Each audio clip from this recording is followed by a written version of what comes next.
नमस्कार साथियों, कैसे हैं आप लोग। आशा करती हूँ स्वस्थ होंगे, मस्त होंगे। मैं आप सभी का स्वागत करती हूँ आपके अपने चैनल हिंदी भाषा देश की आशा पर। आज हम पढ़ने वाले हैं सीटेट में चाइल्ड डेवलपमेंट का तीसरा अध्याय। पहले थ्योरी देखेंगे हर टॉपिक की तरह, जैसे पहले चैप्टर 1 का देखा है, फिर चैप्टर 2 का, फिर वैसे ही तीसरे का भी देखेंगे। पहले थ्योरी देखेंगे, फिर क्वेश्चन आंसर्स देखेंगे। हर चैप्टर की थ्योरी के साथ हमने 30, 35, 40 क्वेश्चंस लाए हैं। जैसा चैप्टर है छोटा बड़ा उस हिसाब से। अगर आपको अच्छा लगे, पसंद आए तो लाइक करें, शेयर करें।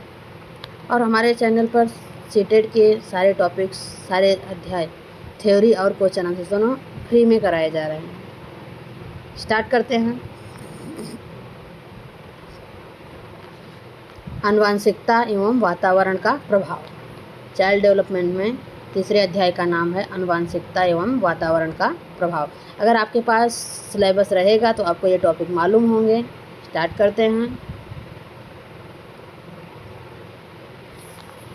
3.1 आनुवंशिकता का अर्थ। आनुवंशिकता मतलब क्या होता है? आनुवंशिकता या वंशानुगत गुणों का एक पीढ़ी से दूसरी पीढ़ी में स्थानांतरण को आनुवंशिकता या वंशानुक्रम हेरिडिटी कहा जाता है। वंशानुक्रम आनुवंशिकता के माध्यम से शारीरिक, मानसिक, सामाजिक गुणों का स्थानांतरण बालकों में होता है। इसे कहते हैं आनुवंशिकता या हेरिडिटी या वंशानुक्रम। जेम्स ड्रेवर के अनुसार शारीरिक एवं मानसिक विशेषताओं का माता पिता से संतानों में स्थानांतरण होना आनुवंशिकता कहलाता है। H.A. पेटरसन एवं वुडवर्ड्स के अनुसार व्यक्ति अपने माता पिता के माध्यम से पूर्वजों की जो विशेषताएं प्राप्त करता है उसे वंशानुक्रम कहते हैं। 3.2 आनुवंशिकता का प्रभाव। क्या प्रभाव पड़ता है? आनुवंशिकता का प्रभाव, इफेक्ट ऑफ हेरिडिटी, विभिन्न लक्षणों जैसे शारीरिक, बुद्धि तथा चरित्र पर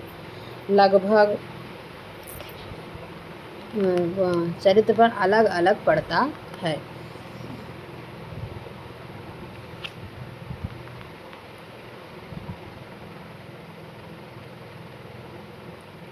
क्या पड़ता है वो देखेंगे।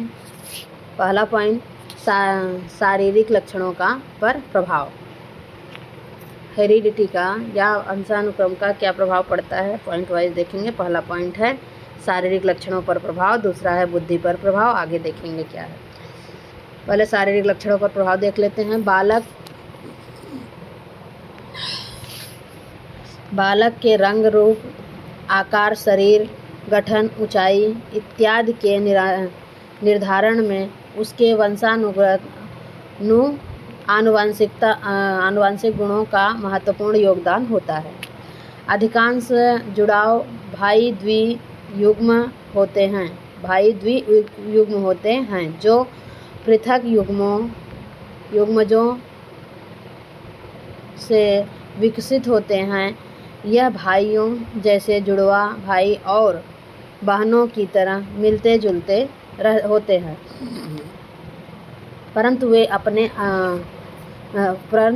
वे अनेक प्रकार से परस्पर एक दूसरे से भिन्न भी होते हैं। बालक के आनुवंशिक गुण उसकी वृद्धि एवं विकास को भी प्रभावित करता है। शारीरिक लक्षणों के वाहक जीन प्रखर अथवा प्रतिगामी दोनों प्रकार के हो सकते हैं। यह एक ज्ञान सत्य है कि किन्हीं विशेष रंगों के लिए पुरुष और महिला के रंगों को पहचानने की अंधता, कलर ब्लाइंडनेस, अथवा किन्हीं विशिष्ट रंगों की संवेदना नारी में नर से अधिक हो सकती है। एक दादी और माँ स्वयं रंग अंधता से ग्रस्त हुए बिना किसी नर शिशु को यह स्थिति हस्तांतरित कर सकती हैं। ऐसी स्थिति इसलिए है क्योंकि यह विकृति प्रखर होती है, परंतु महिलाओं में यही प्रतिगामी होती है। जीन्स जोड़ों पेयर्स में होते हैं। यदि किसी जोड़े में दोनों जीन प्रखर होंगे तो उस व्यक्ति में वह विशिष्ट लक्षण दिखाई देगा, जैसे रंगों को पहचानने की अंधता। यदि एक जीन प्रखर हो और दूसरा प्रतिगामी हो तो जो प्रखर होगा वही अस्तित्व में रहेगा। प्रतिगामी जीन आगे संप्रेषित हो जाएगा और यह अगली किसी पीढ़ी में अपने लक्षण प्रदर्शित कर सकता है। अतः किसी व्यक्ति में किसी विशिष्ट लक्षण के दिखाई देने के लिए प्रमुख जीन प्रखर जीन ही जिम्मेदार होता है। जो कमज़ोर होता है वो नहीं। जो अभिलक्षण दिखाई देते हैं और प्रदर्शित होते हैं, जैसे आँखों का रंग, उन्हें समलक्षणी कहते हैं। प्रतिगामी जीन अपने लक्षण प्रदर्शित नहीं करते जब तक कि वे अपने समान अन्य जीन के साथ जोड़े नहीं बना लेते। जो अभिलक्षण आनुवंशिक रूप से प्रतिगामी जीनों के रूप में आगे संचारित हो जाते हैं परंतु वे प्रदर्शित नहीं होते, उन्हें समजीनोटाइप कहते हैं। दूसरा पॉइंट है बुद्धि पर प्रभाव। जीन का बुद्धि पर, यह हेरिडिटी का बुद्धि पर क्या प्रभाव पड़ता है।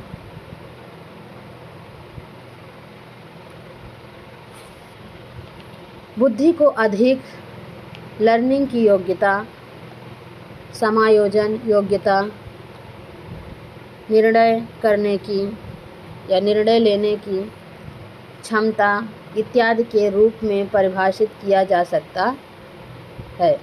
जिस बालक के सीखने की गति अधिक होती है उसका मानसिक विकास भी तीव्र गति से होगा। बालक अपने परिवार, समाज एवं विद्यालय में अपने आप को किस तरह समायोजित करता है यह उसकी बुद्धि पर निर्भर करता है। गोडार्ड का मत है, किसका? गोडार्ड का। क्या कहते हैं गोडार्ड?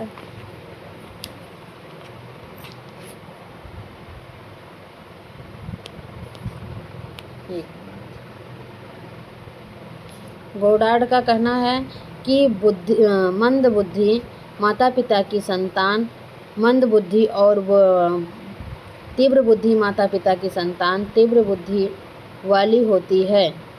मानसिक क्षमता के अनुकूल ही बालक में संवेगात्मक क्षमता का विकास होता है।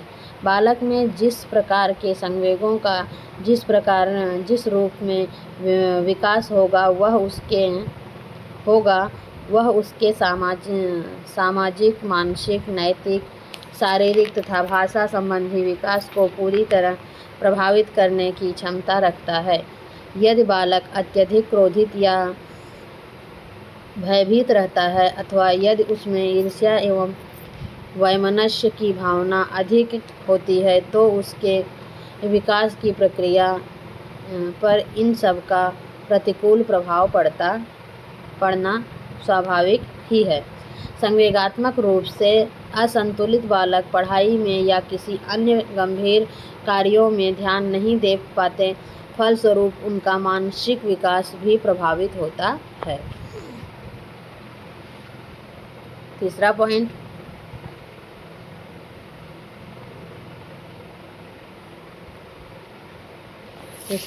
है डगडेल नामक मनोवैज्ञानिक। अब डगडेल नामक मनोवैज्ञानिक क्या कहते हैं वो देखेंगे। अपने अनुसंधान के आधार पर यह बताया है कि माता पिता के चरित्र का प्रभाव भी उसके बच्चे पर पड़ता है। व्यक्ति के चरित्र पर उसके वंशानुगत कारकों का प्रभाव भी स्पष्ट तौर पर देखा जाता है, इसलिए बच्चे पर उसका प्रभाव पड़ना स्वाभाविक ही है। डगडेल ने 1877 ईस्वी में ज्यूक नामक व्यक्ति के वंशजों का अध्ययन करके यह बात सिद्ध की। ये हो गया। अब अगले पॉइंट चलेंगे। ये था, कौन सा पॉइंट अभी पढ़ रहे थे? वंशानुक्रम का प्रभाव। 2 था, एक शारीरिक लक्षणों पर प्रभाव, दूसरा बुद्धि पर प्रभाव, तीसरा चरित्र पर प्रभाव। और तीसरा पॉइंट है वातावरण का अर्थ एवं परिभाषा। वातावरण का अर्थ एवं परिभाषा। वातावरण का अर्थ पर्यावरण है। पर्यावरण 2 शब्दों परि और एवं आवरण के मिलने से बना है। परि का अर्थ होता है चारों ओर व आवरण का अर्थ होता है ढकना। इस प्रकार पर्यावरण का अर्थ होता है चारों ओर से घेरने वाला प्राणी या मनुष्य, जल, वायु, वनस्पति, पहाड़, पठार, नदी, वस्तु आदि से घिरा हुआ है। यह जब मिलकर पर्यावरण का निर्माण करते हैं, इसे वातावरण या पोषण के नाम से जाना जाता है। वातावरण मानव जीवन के विकास पर महत्वपूर्ण प्रभाव डालता है। मानव विकास में जितना योगदान आनुवंशिकता का होता है, उतना ही वातावरण का भी। इसीलिए कुछ मनोवैज्ञानिक वातावरण को सामाजिक वंशानुक्रम भी कहते हैं। व्यवहारवादी मनोवैज्ञानिकों ने वंशानुक्रम से अधिक वातावरण को महत्व दिया है। एनास्टेसी के अनुसार पर्यावरण वह हर चीज़ है जो व्यक्ति के जीवन के अलावा उसे प्रभावित करती है।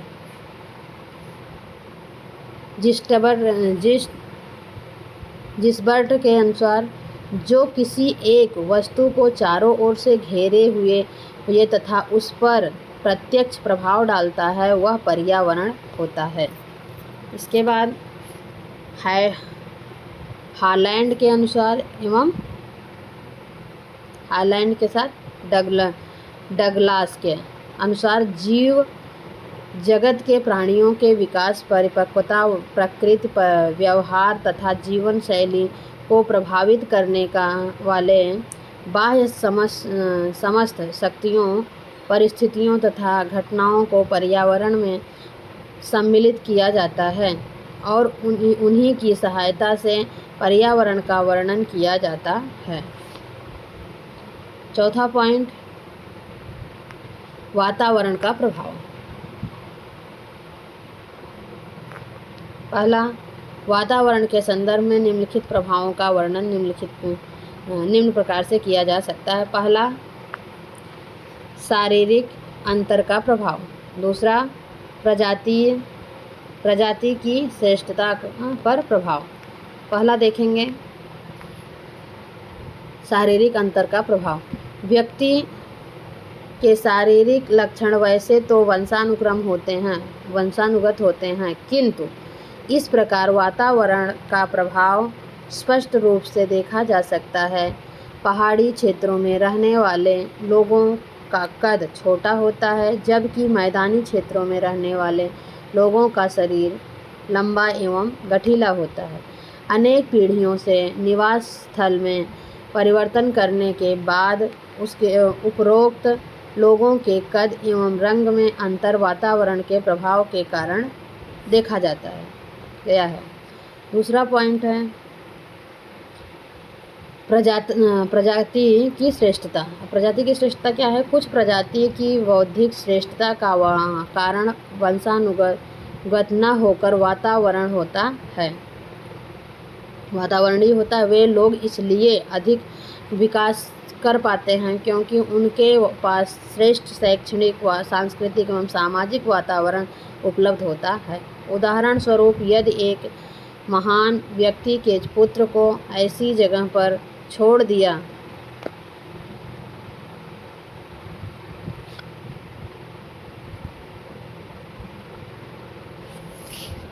जाए जहाँ शैक्षणिक, सांस्कृतिक एवं सामाजिक वातावरण उपलब्ध न हो तो उसका अपने पिता की तरफ महान बनना संभव नहीं है या नहीं हो सकता।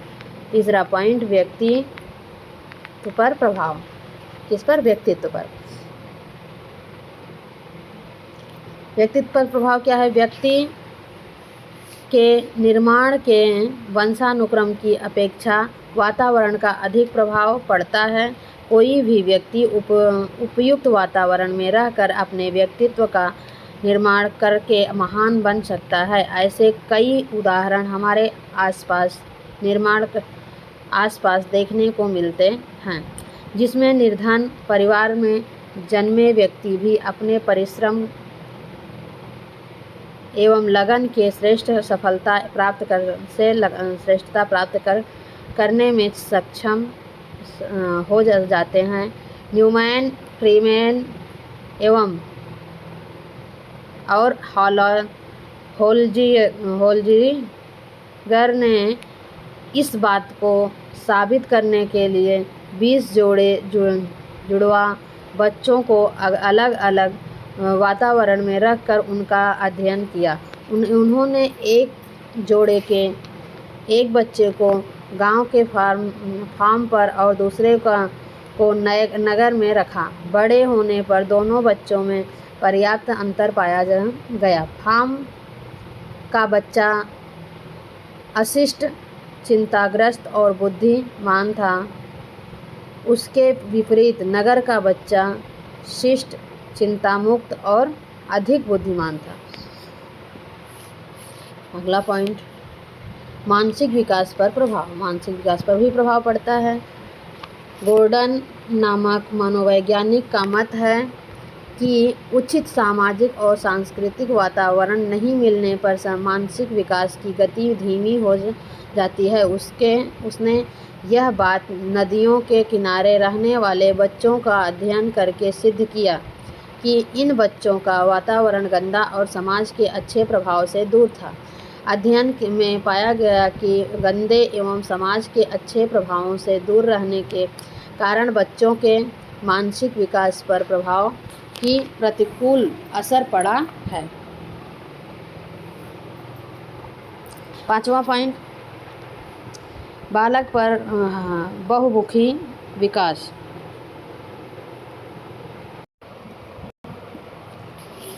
5वां पॉइंट, वातावरण बालक के शारीरिक, मानसिक, सामाजिक, संवेगात्मक आदि सभी अंगों पर प्रभाव डालता है। इसकी पुष्टि एवेरान का जंगली बालक के उदाहरण में से की जा सकती है। इस बालक को जन्म के बाद एक भेड़िया उठा ले गया था और उसका पालन पोषण जंगली पशुओं के बीच में हुआ था। कुछ शिकारियों ने उसे 1799 ईस्वी में पकड़ लिया। उस समय उसकी आयु 11 से 12 वर्ष की थी। उसकी आकृति पशुओं जैसी हो गई थी। वह उनके समान ही हाथों पैरों से चलता था। वह बच्चा मांस खाता था। उसमें मनुष्य के समान बोलने और विचार करने की शक्ति नहीं थी कि उसको मनुष्य के समान सभ्य और शिक्षित बनाने के सब प्रयास विफल हुए। अगला पॉइंट, 5वां, वातावरण संबंधी कारक क्या होते हैं? वातावरण एक बहुआयामी संकल्पना है। यह व्यक्ति को जन्म से लेकर मृत्यु तक प्रभावित करती है। बालक की सामाजिक एवं आर्थिक स्थिति का प्रभाव उसके जीवन पर संपूर्ण भाग पर पड़ता है।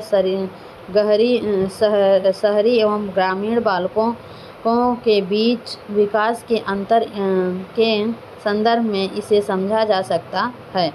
शहरी बालकों की तुलना में ग्रामीण परिवेश के बालकों के सामाजिक, मानसिक, सांस्कृतिक तथा व्यवहारिक विकास में विभिन्नता दिखाई पड़ती है। माता पिता से प्राप्त आनुवंशिक गुण भी बालकों को प्रभावित करते हैं। पालन पोषण का प्रभाव भी बालकों के शैक्षणिक विकास पर पड़ता है, क्योंकि अगर पालन पोषण उचित तरीके से नहीं होगा तो उसके शारीरिक विकास पर उसका नकारात्मक प्रभाव पड़ सकता है। बालकों के विकास में उसके परिवेश अर्थात परिवार, समाज तथा पास पड़ोस की महत्वपूर्ण भूमिका होती है। सभी अनौपचारिक शिक्षा के महत्वपूर्ण अंग हैं। औपचारिक नहीं लेकिन अनौपचारिक शिक्षा के महत्वपूर्ण अंग हैं। देखेंगे भौतिक कारक।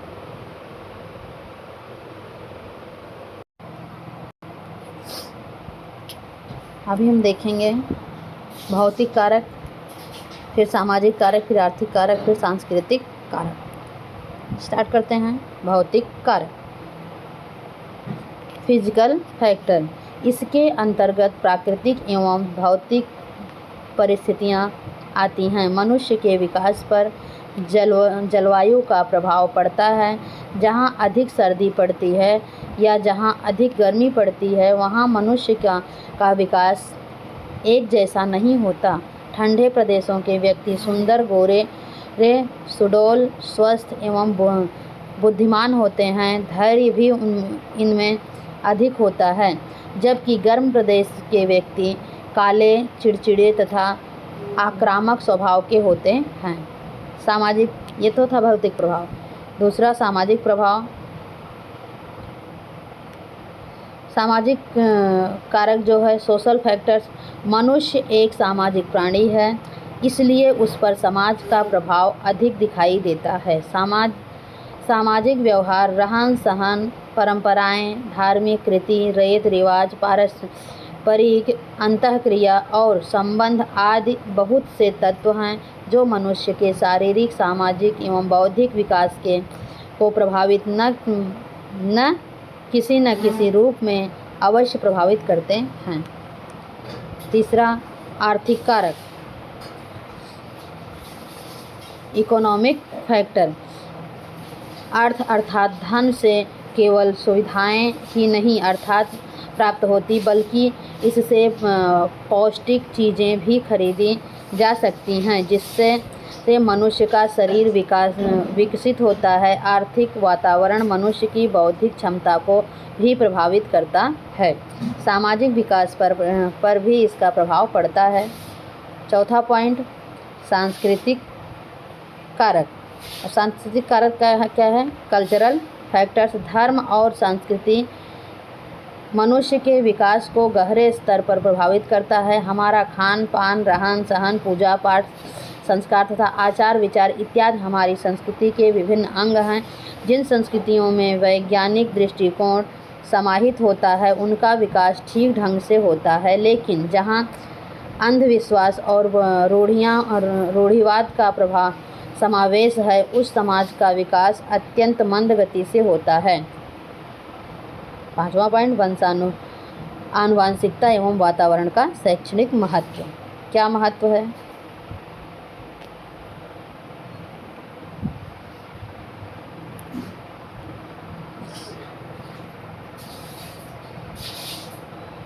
वो देखेंगे।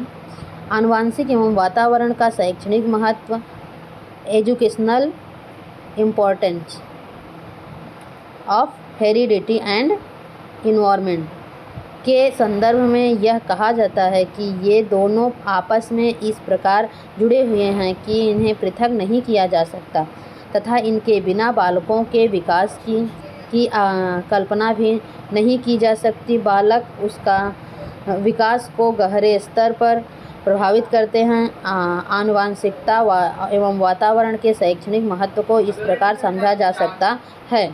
विकास की वर्तमान विचारधारा के प्रकृति एवं पालन पोषण दोनों को महत्व दिया गया है। आनुवांशिकता की भूमिका को समझना बहुत महत्वपूर्ण है। इससे भी अधिक लाभकारी है कि हम समझें कि परिवेश में कैसे सुधार किया जाए। थ्योरी का आज लास्ट पेज है, कल हम इस टॉपिक का क्वेश्चन आंसर्स देखेंगे। ये लास्ट पेज है थ्योरी का। वंशानुक्रम में हेरिडिटी का। तो जो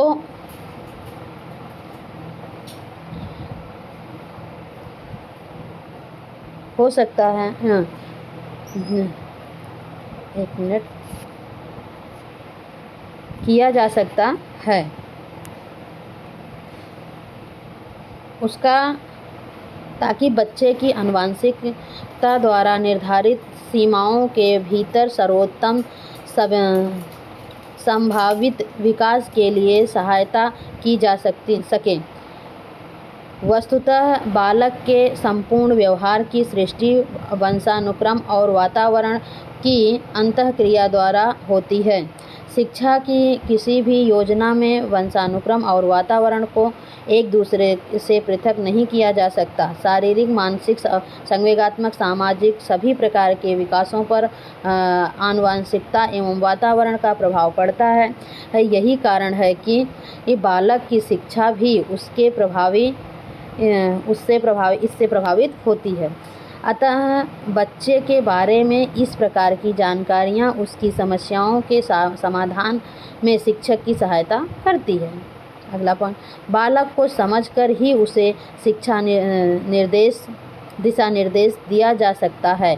एक कक्षा में पढ़ने वाले सभी बालकों का शारीरिक, मानसिक स्वास्थ्य एक समान नहीं होता।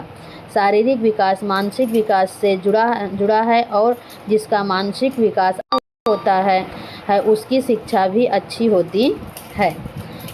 वंशानुक्रम से व्यक्ति शरीर का आकार प्रकार प्राप्त करता है। वातावरण शरीर को पुष्ट करता है। यदि परिवार में पौष्टिक भोजन बच्चे को दिया जाता है तो उसकी मांसपेशियां, हड्डियां तथा अन्य प्रकार की शारीरिक क्षमताएं बढ़ती हैं। बौद्धिक क्षमता के लिए सामान्य वंशानुक्रम ही जिम्मेदार होता है। इसीलिए बालक को समझने के लिए इन दोनों कारकों को समझना आवश्यक है। विद्यालयों में कई प्रकार की अनुशासनहीनता दिखाई पड़ती है। कई बार इनके लिए परिवार का परिवेश ही नहीं बल्कि काफ़ी हद तक वंशानुक्रम भी जिम्मेदार होता है। जैसे चोरी करना, अपराध में लिप्त रहना, झूठ बोलना आदि अवगुणों के विकास में बालक के परिवार एवं उसके वंशानुक्रम की भूमिका अहम होती है। बालक की रुचियाँ, प्रवृत्तियाँ तथा अभिवृत्ति आदि के विकास के लिए भी वातावरण अधिक जिम्मेदार होता है। लेकिन वातावरण के साथ यदि वंशानुक्रम भी ठीक है तो इसको सार्थक दिशा दी जा सकती है या मिलती है। उदाहरण के लिए एक व्यवसायी के बच्चे के जीवन एवं व्यवसायी की अभिरुचि एवं क्षमता पाई जाती है। यदि उसे व्यवसाय का परिवेश प्राप्त हो तो उस दिशा में सफलता मिल सकती है। आनुवंशिक एवं वातावरण के बालक के विकास पर पड़ने वाले प्रभाव के ज्ञान के अनुरूप शिक्षक विद्यालय के वातावरण को बच्चों के लिए उपयुक्त बनाता है, जिससे छात्रों के व्यवहार में अपेक्षाकृत परिवर्तन किया जा सके एवं शिक्षण अधिगम प्रक्रिया को अधिक प्रभावशाली बनाया जा सके। ये था हमारा वंशानुक्रम और वातावरण के। पहले हमने सब टॉपिक देखे, उसके बाद उस पर शिक्षक किस तरह से कार्य करेंगे ये देखा। शिक्षकों के लिए क्या आवश्यक है, क्यों आवश्यक है वो देखा। ये वीडियो हम यहीं पर समाप्त करते हैं। नेक्स्ट वीडियो में इसी टॉपिक पर क्वेश्चन आंसर्स देखेंगे। धन्यवाद। अगर वीडियो अच्छा लगे तो हमारे चैनल पर सारे वीडियो फ्री में हैं। आप जाकर के प्लेलिस्ट में सारे वीडियो एक जगह भी पा सकते हैं। हमारे चैनल को लाइक करें, शेयर करें और सब्सक्राइब करें, सपोर्ट करें। धन्यवाद।